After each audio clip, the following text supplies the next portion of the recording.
एक समय की बात है। एक छोटे से गांव में रघु नाम का एक किसान रहता था। रघु मेहनती तो था, लेकिन स्वभाव से बहुत स्वार्थी था।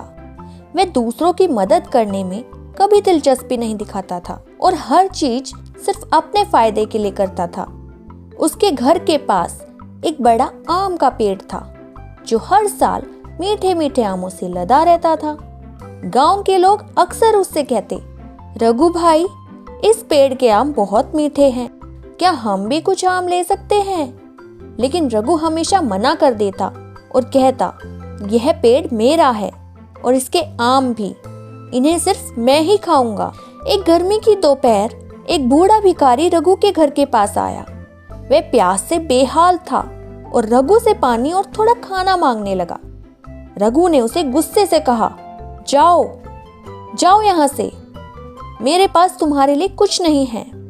भिखारी ने विनती की, बेटा, मैं बहुत भूखा हूँ, कम से कम इस पेड़ के एक तो आम ही दे दो। लेकिन रघु ने भिखारी को डांटते हुए भगा दिया। कुछ समय बाद उस पेड़ पर अचानक से फल लगने बंद हो गए, आम सूखने लगे और पत्ते गिरने लगे। रघु परेशान हो गया। उसने कई प्रयास किए, पेड़ में पानी डाला, खाद डाली, लेकिन कुछ भी काम नहीं आया। एक दिन रात में रघु ने एक सपना देखा।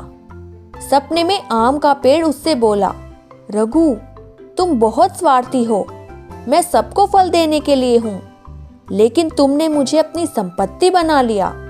जो चीज सबके लिए हो, उसे अगर रोका जाए तो उसका विनाश हो जाता है। अगर तुम अपनी सोच नहीं बदलोगे तो मैं हमेशा के लिए सूख जाऊंगा। सपने से जागते ही रघु को अपनी गलती का एहसास हुआ। अगले दिन से उसने पेड़ के फल गांव वालों को देने शुरू कर दिए। जो भी प्यासा या भूखा आता, रघु उसकी मदद करता।